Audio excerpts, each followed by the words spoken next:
उसके बाद में एक अन्य भगत ने अपनी आत्मकथा लिखी है जो सतगुरु रामपाल जी की शरण में आने के बाद उनके साथ में घटित हुई है। प्रभु ने सुनी गरीबों की, मैं करमवीर पुत्र श्री घासी राम पुत्र श्री छोटू राम गांव भराण जिला रोहतक का स्थायी निवासी हूं। सबसे पहले मैंने व पूरे परिवार ने सन 1986 में निरंकारी बाबा हरदेव सिंह जी महाराज का नाम लिया। उस समय मैं बहनों को चूड़ियां पहनाने का कार्य किया करता था। आर्थिक स्थिति अच्छी थी, धीरे धीरे स्थिति बिगड़ती चली गई, जबकि भक्ति से तो स्थिति सुधरनी चाहिए।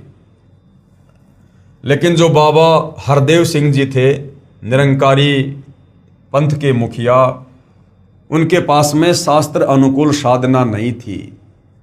और भाई और बहनों, आपने देखा होगा किस प्रकार से श्री हरदेव सिंह जी की कनाडा में एक्सीडेंट में अकाल मृत्यु हो जाती है। जब एक संत की अकाल मृत्यु हो रही है तो आप जी विचार कर सकते हैं कि उस संत के अनुयायियों का क्या होगा। यानी उस संत के पास में शास्त्र अनुकूल साधना नहीं है। मेरी आर्थिक स्थिति पहले तो अच्छी थी, धीरे धीरे स्थिति बिगड़ती चली गई। फिर कुछ दिनों के बाद मेरी पत्नी के शरीर में तरह तरह की बीमारियां घर कर गई। उसको बवासीर की बीमारी व पित्त की थैली में पथरी थी। डॉक्टर ने ऑपरेशन में लागत 20,000 रुपये की बताई। मुझदास के घर में उस समय 20,000 दाने भी खाने को नहीं थे और मुझदास को भी दमे की बीमारी थी। मेरी पत्नी तथा मैं अपने कष्टों को याद करके दुखी मन से चर्चा करते हुए एक ऑटो में बैठकर बस अड्डा जा रहे थे कि पैसा तो है नहीं, अब ऑपरेशन कैसे होगा, हम तो मर ही जाएंगे। उसी ऑटो में एक बहन बैठी हुई थी।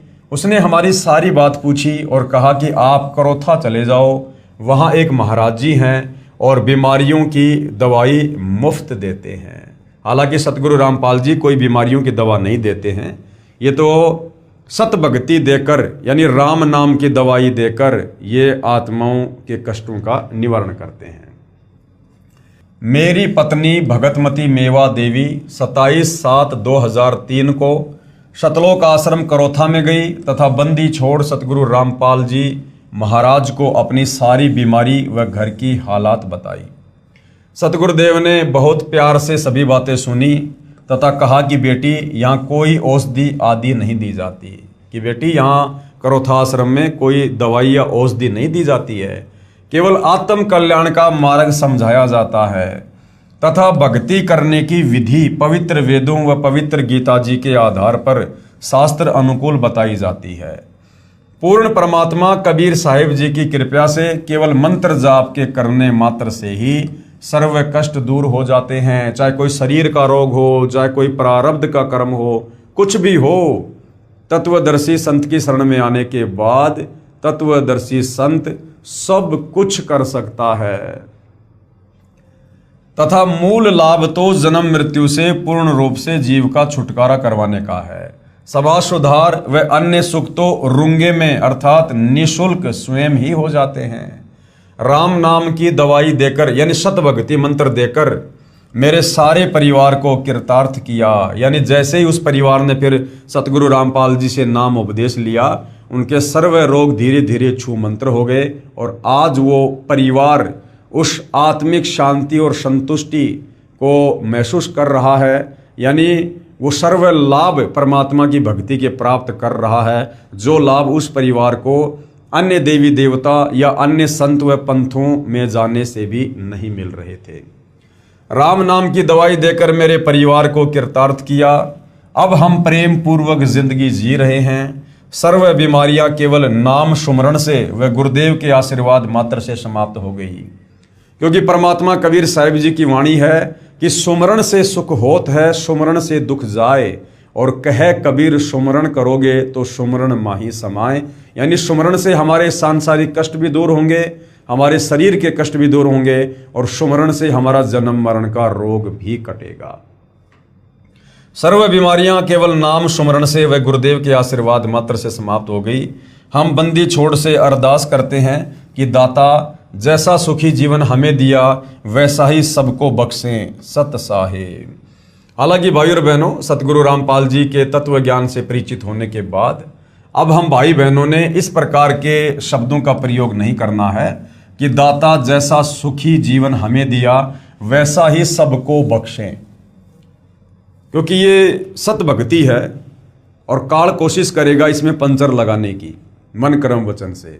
तो आप और हमने भाई और बहनों अपनी आत्मा का कल्याण करवाना है, और बाकी जिसको अपनी आत्मा का कल्याण करवाना होगा हम उस तक केवल संदेशा भेज सकते हैं कि ऐसे ऐसे परमात्मा स्वयं धरती पर आए हुए हैं, शास्त्र अनुकूल साधना है भाई, एक बार उनके ज्ञान को समझकर नाम उपदेश लेकर भक्ति शुरू करो, देखो फिर कैसे आपके दुख दूर नहीं होते।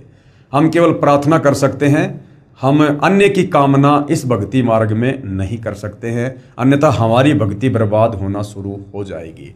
जिस प्रकार किसी की गाड़ी पंचर खड़ी है और मैं उधर से जा रहा हूं और वो मेरी गाड़ी रुकवा कर कहे कि भाई साहब मेरी गाड़ी पंचर हो गई, अब मैं यदि अपनी टायर से, अपनी गाड़ी के टायर से उसके टायर में हवा डालूंगा तो मैं मूर्ख आदमी हूं। मेरी गाड़ी की हवा कम हो जाएगी, इससे मेरी गाड़ी भी ढंग से नहीं चलेगी और उसकी गाड़ी भी पूरी तरह से जो है चलने के योग्य नहीं बनेगी, तो दोनों पंचर हो जाएंगे। तो समाधान क्या है? उसको उस दुकान का पता बता दिया जाए जहां पर पंचर निकाला जाता है और फिर से हवा भरी जाती है। तो इस प्रकार से भाई और बहनों, हम यदि किसी की कामना करेंगे अच्छे की तो एक प्रकार से वो आशीर्वाद हो जाता है, और किसी को आशीर्वाद देना और अपने गुरु के अलावा किसी से आशीर्वाद लेना इस भक्ति मार्ग में वर्जित है, क्योंकि हम अधिकारी नहीं हैं। तो जो भी हैं उन्हें सतगुरु रामपाल जी का एड्रेस दे दीजिए, सतगुरु रामपाल जी से उनका संपर्क करवा दीजिएगा। आप स्वयं उनको आश्रम में लेकर जा सकते हैं, गुरुदेव से दीक्षा दिलवा सकते हैं। ये समाधान जो है उसके भी हित में है और हमारे भी हित में है। बाकी हम दुनिया की इसी प्रकार से कामना करते रहे तो धीरे धीरे हमारा भक्ति वाला बैलेंस समाप्त होता रहेगा और वो जो के त्यों कष्ट फिर हमारे ऊपर आने शुरू हो जाएंगे।